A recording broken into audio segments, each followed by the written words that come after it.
So there is nothing in my book and my work anywhere that is true. I never speak the truth.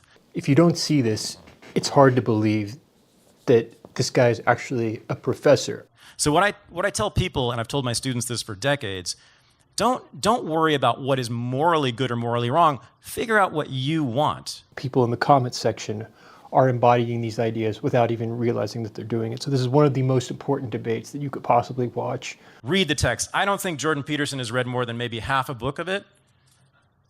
I have never heard any citation, any quotes. I'm going to speak mostly about Jacques Derrida. Derrida was a Marxist to begin with, but that fell out of favor because it turned out that Marxist political doctrine kept producing evil empires, and by the mid-1970s the evidence that that was the case was so overwhelming that even a French intellectual couldn't deny it anymore, and so they started to play sleight of hand with the Marxist ideas. So I think you would not take away from that we are Marxists at all. I think you would take away from that we are very clearly anti-Marxist and anti-communist. That is also true for Foucault and Derrida. Instead of trying to promote the revolution of the working class against the capitalist class, let's say. I had a friend who was a Marxist professor at Columbia who said to me once, "Are you reading all that French horse shit up there? We can't stand that shit because it distracts us from the real work, the true work of revolution." They started to play identity politics and said, well, we can just separate everybody into oppressed versus oppressor, but we don't have to do it on economic grounds. And so we can call it power instead of economics. So postmodernists believe that reason is a tool for power, that logic and reason are social constructs. Postmodernists don't say that there is no such thing as logic or logic is irrelevant. It is, of course, quite relevant. And this is what Foucault actually said himself. He says, I use reason against rationalism. I use the tools of power against power. So reason and logic are the tools of power. You just heard it in his own words. And this is where the Marxism creeped up again. Oh, people interpret the world in a way that facilitates their acquisition of power. Now that's where the bloody theory starts to get corrupt. I use their own logic to disrupt their own logic. I would like to say that slavery is a moral abomination. Okay? What do you think, Thaddeus? So what exactly does that get you, right? So here's... See, it's all just about power grabs. What does it get you? The idea, I would only propose that slavery is evil because I'm a white patriarchal male. No. So here's the answer. Okay, so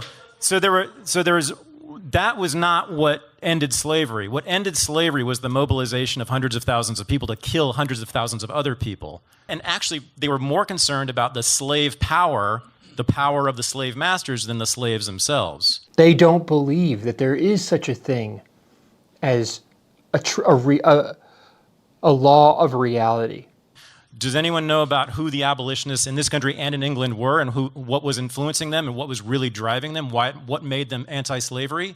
Was a deep, deep belief in Christianity, in particular in this country, Calvinism. This guy's going to make the case that morality is simply superstition. So morality to me is a form of superstition. So it is the idea that something applies again to all people at all times and all places forever. Right? That is a religious idea.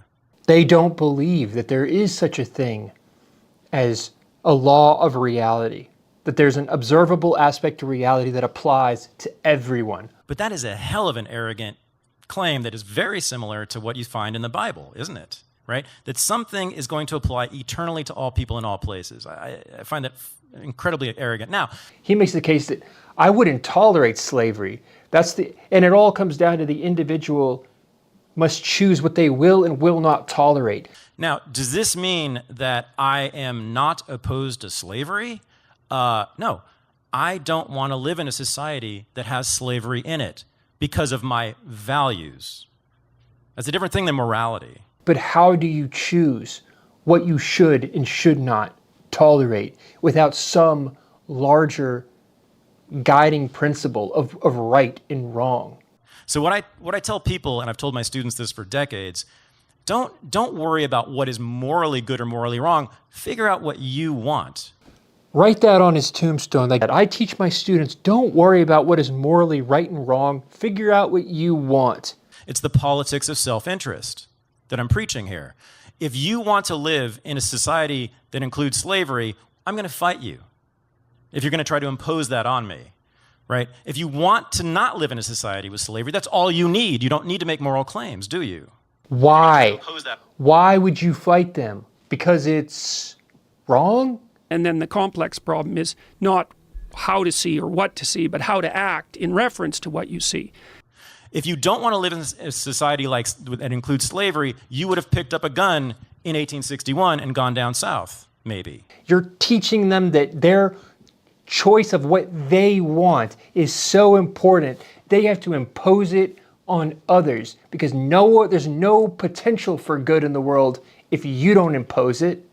That's what you're teaching them. So don't be surprised when you see these protests on campuses. So just figure out what you want and move from there. I can't. Do you know anything actually exists? What do you mean actually? Actually exists? Do you believe anything is real? Okay, so I don't know is my answer. This guy claims that there's nothing he says. He doesn't even believe in truth. So there is nothing in my book and my work anywhere that is true. I never speak the truth. I'm telling stories. I'm telling new stories or different stories, or trying to anyway, new narratives. It's true that we make sense of the world through stories because we resonate with the hero's journey, with these with archetypes. That's how we derive morality. It's how it's built within us. That's not a coincidence. That's not a societal construct. And you can like them or not. I don't think they're any more true than any other story about the Holocaust or about World War II. Now I use evidence that other people use against them or against the game that they're playing. He believes that we don't make scientific progress. We do not discover anything in science. We simply deconstruct what we think we already know.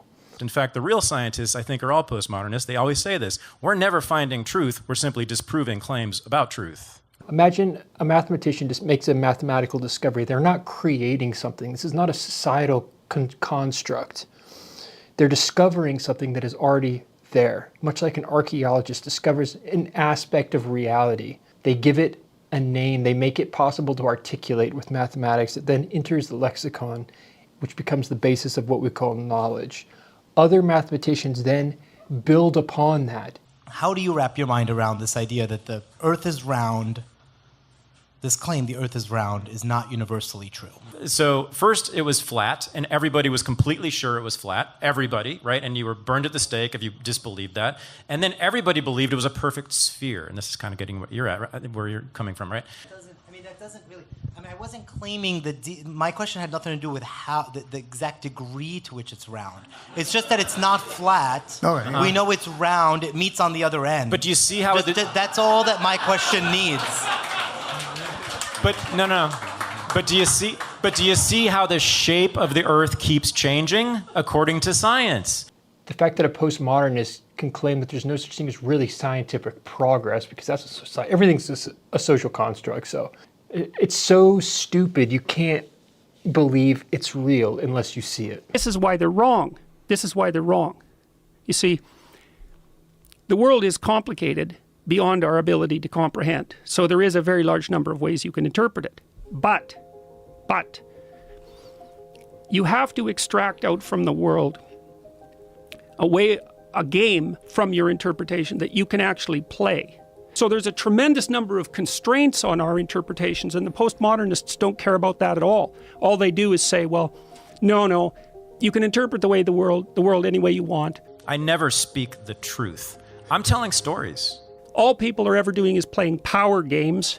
I use the tools of power against power. And there's going to be no crosstalk between the power hierarchies.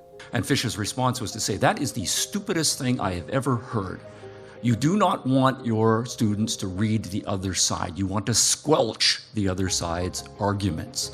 And that is part of the commitment of postmodernism. What you have is the movement and your value agenda. Your value agenda is a subjective commitment that you have have acquired. Don't worry about what is morally good or morally wrong. Figure out what you want. In a world that you see as a zero-sum power struggle, to use your power to advance your values. Because of my values.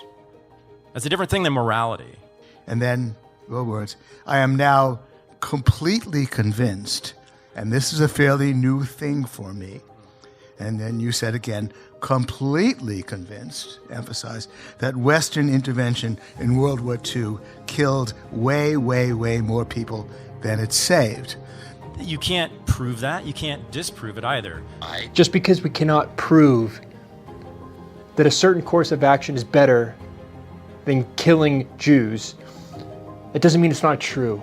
This is where the postmoderns fall off a cliff, because they cannot grasp that idea that there's such a thing as right and wrong. It's all just subjective interpretation. It's all just a vie for power.